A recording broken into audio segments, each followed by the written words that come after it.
I know, fact list videos are so 2016, but never fear, true believers, I'm bringing it back. I'm going to tell you 17 things you might not know about Gwenpool. You know who is probably not Gwenpool? My patrons on Patreon. If you'd like to join the Patreon, the link is in the description below. Sometimes you get early access to videos and scripts, and you can even request a video on a topic or character of your choice. If you can't do Patreon, then share, like, and comment on the video. Every little bit helps.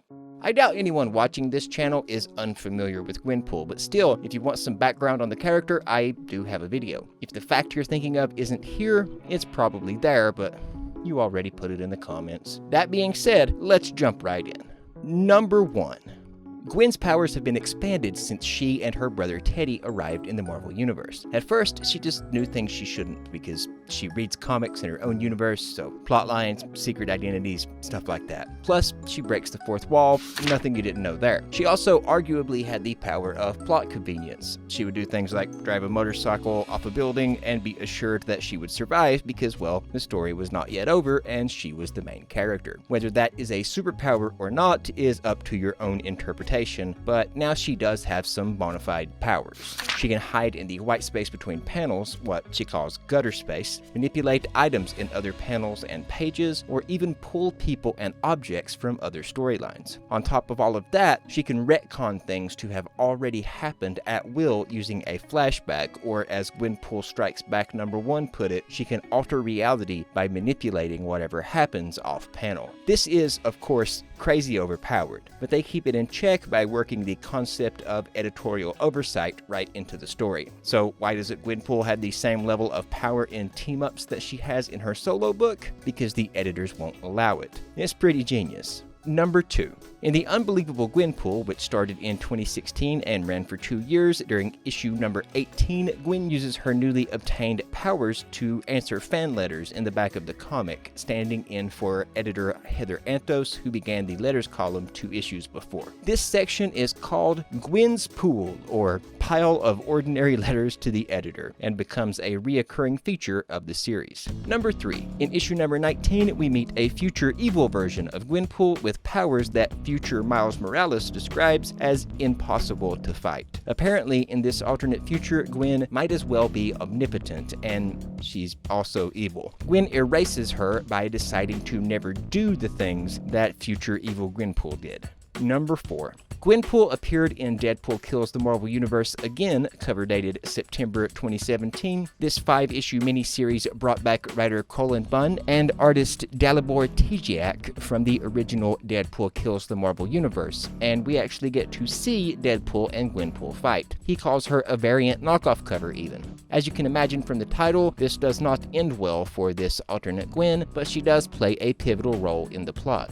Number 5. She also appears in Rocket, Raccoon, and Groot issues 8, 9, and 10. Many sources say 7 through 10, but they're counting the preview of issue 8's cover at the end of issue 7. This story takes place during Civil War II and basically serves to keep Gwen sidelined during the big event. Also, it featured an alien race that looks human, except they don't have noses. Now that is a thing that you know. Number 6. Gwen is also in issues 4 and 5 of the 2016 run of Champions, and while issue 4 isn't necessary to get the full story, I count it because, unlike in the previous example, she does actually get one panel in addition to the preview of the next issue's cover. She spends the whole issue insisting that there's a supervillain behind a crooked racist sheriff because comics work that way. Obviously, she was wrong. The lesson being that things like racism and, by extension, misogyny, homophobia, transphobia, are all alive and well even in the West, and it doesn't take magic or superpowers to create corrupt institutions. So instead of waiting for the final boss of racism to reveal itself, we should all take a stand and call it out when we see it, even if that means speaking truth to power.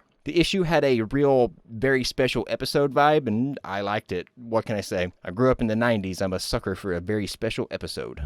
Number 7. Gwenpool Holiday Special Merry Mix-Up, and this is true, contains a story where Red Skull gets upset when Hydra merges with several other evil groups, and the greeting gets changed from Hell Hydra to Hell Hatred in order to be more inclusive. The story is resolved when the ghost of Hitler visits him in a Christmas Carol parody to take him back in time and remind him of the true meaning of hatred. This book also contains an alarming amount of hot pants.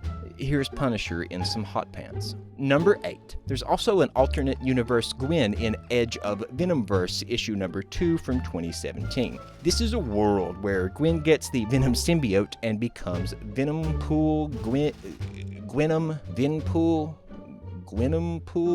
The name never really gets worked out. She spends most of the issue making goo-goo eyes at Matt Murdock before being assimilated by the poisons. The resulting poison Gwen venom appears in Venomverse issue number 4 later that same year. Number 9. In keeping with her appearances outside the main Marvel universe, how do I explain Not Brand Ek? Okay, so released in August of 1967, Not Brand Ek was a comic series that originally ran for 13 issues and featured the tagline, "Who says a comic book has to be good?" The last issue was cover dated May of 1969, nice. That is until a 14th issue was added in 2017, though it doesn't appear to have been released until early 2018, and man, the cover is the most 2017 thing I have ever seen. They're literally all dabbing. The book was a satirical take on Marvel Comics by Marvel Comics. It was first pitched as a satirical take on DC Comics by editors Roy Thomas and Gray Frederick, but Stan Lee decided they would instead make fun of their own comics. The title is a marketing joke from the era. You see, brands used to refer to their competitors as Brand X, and inside Marvel, they would call DC Comics Brand Ek. Anyway, I have no idea why they made one more issue decades later, nor can I find anyone even attempting to explain it. But it features a story where two very rich Marvel executives, dressed like Monopoly men, create Gwenpool and then cross her with different characters until she's the only character left. Then they fire the creative team for doing what they told them to do, and honestly, it's better than I'm making it out to be. Number 10. If you're already a Gwenpool fan, then you know that aside from her alternate cover debut, her first real appearance was in Howard the Duck Volume 6, Number 1. This was later combined with the Gwenpool Holiday Special into Gwenpool Number 0 and integrated into the unbelievable Gwenpool Believe It trade paperback. The story is called Miss Pool If You're Nasty and spans 3 parts wherein Gwen stole a dangerous virus from Black Cat, sold said virus to Hydra, attempted to murder Howard the Duck, and various other shenanigans. She eventually comes around to a more heroic disposition. What you may not know is that the first run of this issue of Howard the Duck has shot up in value and sells for around $230 in near mint condition, with alternate covers going even higher. Number 11. We're fast approaching having mentioned every Gwenpool appearance ever at the time of this writing, so let's go for it and check out the 2018 run of West Coast Avengers Volume 3. It was 10 issues long. The first issue is cover dated October 2018, with the last cover dated June 2019. It features MODOK, a mental organism designed only for killing, transformed into a muscle-bound robot man with long blonde hair and rockets in his feet called, and this is real, I swear, Brodock, or bio-robotic organism designed overwhelmingly for kissing.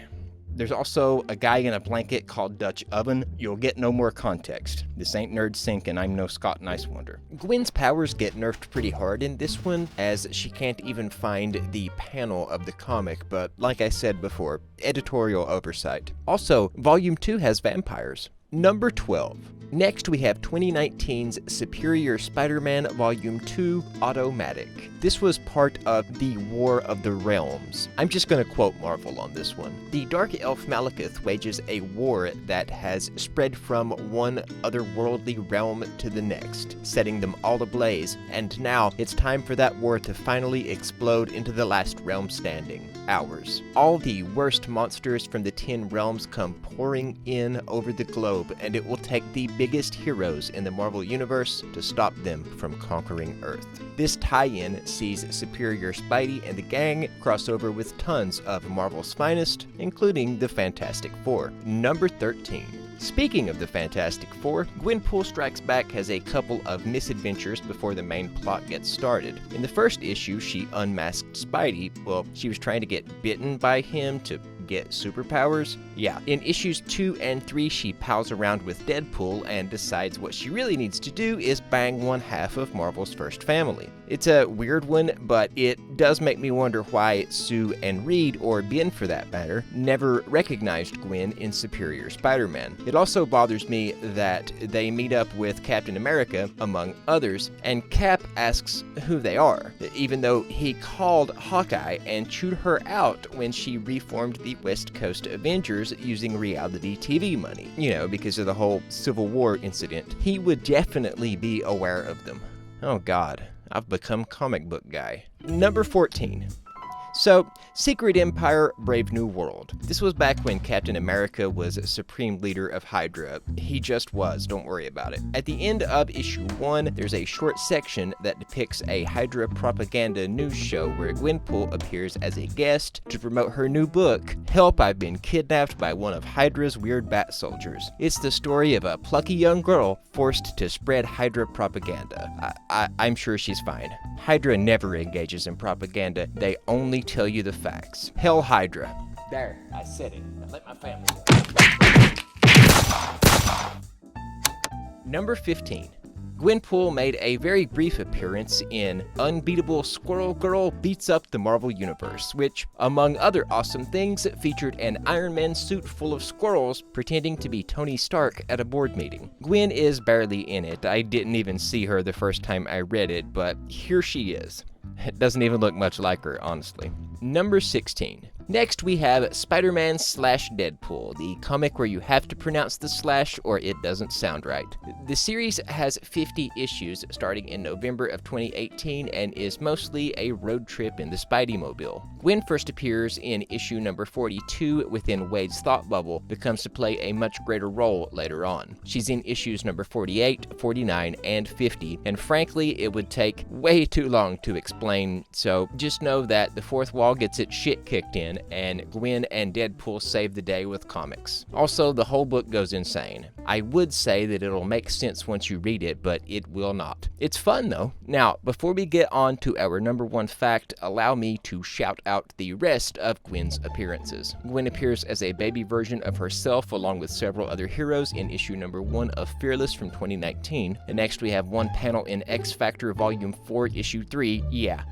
Don't worry about it. Then there's X of Swords Destruction number 1. I don't think we'll waste time explaining this one either since Gwen is just in this one group shot. After that we have MODOK Head Games. Gwen is seen on a monitor in issue number 1 and there's a surprise reveal of her at the end of issue 2, but that's all I will say because this series is still ongoing. Issue number 1 was released in January of this year, even though it was cover dated March. The latest issue at the time of this writing was number 4, released in February and cover dated for April. Gwen is on the cover of issue number 3 and just all up in them pages. So if you want to get a new Gwen story from your local comic shop, now is the time. And last we have Marvel Voices Pride from 2021. It's exactly what it sounds like, a book for Pride Month, and I am all about supporting Pride. All year round, in fact. Gwen's appearance here is just cameo. Honestly, it's like playing Where's Waldo?